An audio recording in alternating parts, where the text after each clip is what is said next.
Good morning, sixth graders. As we continue with Hatchet, we are not going to read chapter 2 quite yet. We are going to go back and look at chapter 1 a little bit more. Let's first go over the do now. 1. What is the setting of Hatchet so far? The where is on a plane. The when of setting, we don't really know that. Our author, Gary Paulson, didn't tell us exactly when this is happening. Number 2, who is on the plane? Name all characters. So we know that Brian is on the plane and the pilot. You should not have put his mom and his dad because they are not on the plane. Gary Paulson, our author, only brings them up in the story through Brian's thoughts. He's having memories about his mom and dad. That got pretty tricky for a lot of you. They are not on the plane though. And number 3, list at least one thing that we have learned about Brian's past. Most of you for this probably put that his parents got a divorce and that's why he's on this plane right now to go spend the summer with his dad. Or you may have put that we know there's some big secret, the secret, that caused his parents to get divorced. Also, make sure you understand the secret is the reason why they got divorced, and Brian knows this secret, but we as the readers do not know it yet. The author, Gary Paulson, has not told us the secret that Brian knows. So how do we know this information about Brian's past if he's alone on the plane? We know this because he has taken us through Brian's thoughts, and that's going to be really important in Hatchet. For us to learn about Brian, learn about his past and who he is as a person, our author, Gary Paulson, takes us inside of his brains, his thoughts, his memories, so we can learn all about who he is as a person. Imagine if someone could get inside of your head, all the ways that they would understand you. That's what we're going to do with Brian today and throughout the entire time we read Hatchet. So there are two, what that is called is inner dialogue. Now write that down, take these notes. Inner dialogue, what a character is thinking. Put that on the first blank. So this strategy of taking us inside Brian's head is called using inner dialogue. So authors use inner dialogue to teach us about characters by taking us inside of their thoughts and feelings. They also use inner dialogue to teach us about characters when there's no one else for them to talk to. So spoiler alert, Brian spends a lot of time alone throughout the story of Hatchet. Most of the time that we read about Brian, he's going to be by himself. So we don't get to see him interact with other people or talk to any friends. So in order to learn about who he is, we have to see what his inner dialogue is like, what's going on inside of his head. That is one strategy that Gary Paulson uses to teach us about Brian as a character. There's also another thing he does a lot in the first chapter. He uses repetition. Repetition equals when something's repeated a lot. So authors use repetition to show importance, write this down, of a word, thought, or idea. You notice that when your parents or a teacher says something all the time and they repeat it, it's because it's something that's so important.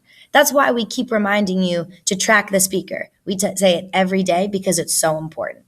Repetition shows importance.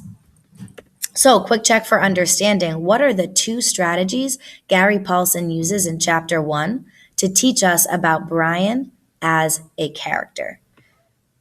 Think about it for a second.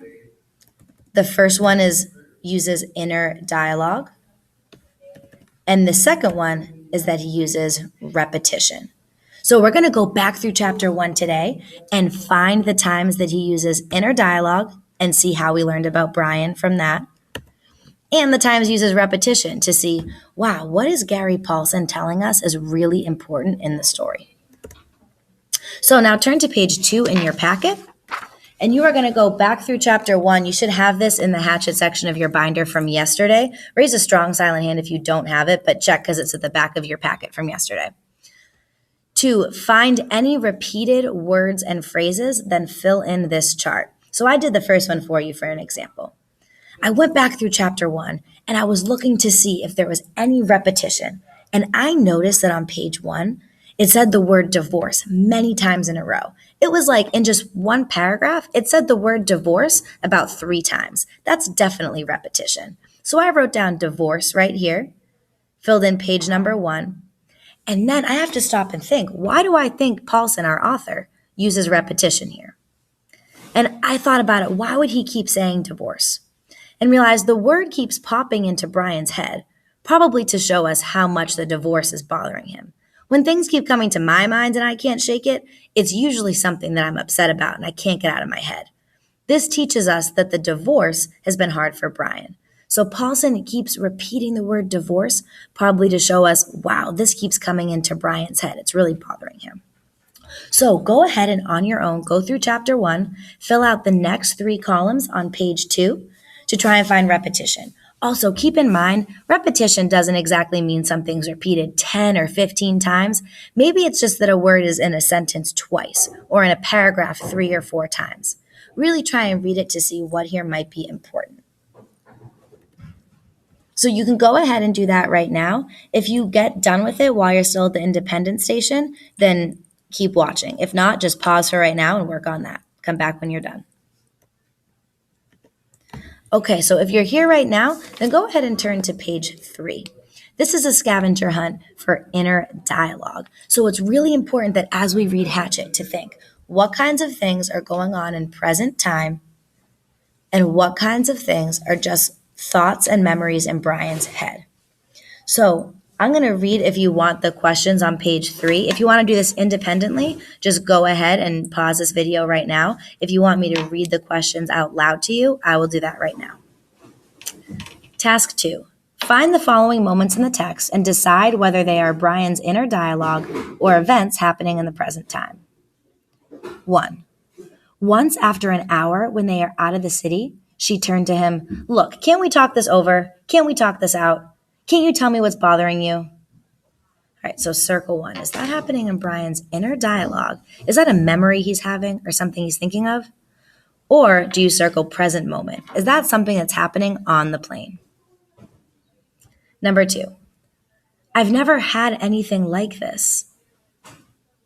Circle 1. Is this his inner dialogue or the present moment? This one's really tricky. You may have to go back and find it in the text, but I will tell you right now, this is a moment where the pilot is talking. The pilot isn't feeling well, is kind of releasing that gas. Is that something that's a memory in Brian's head or the present moment? And number 3. He was sitting in a bush plane roaring 7,000 feet above the northern wilderness with a pilot who had suffered a massive heart attack and who was either dead or in something close to a coma.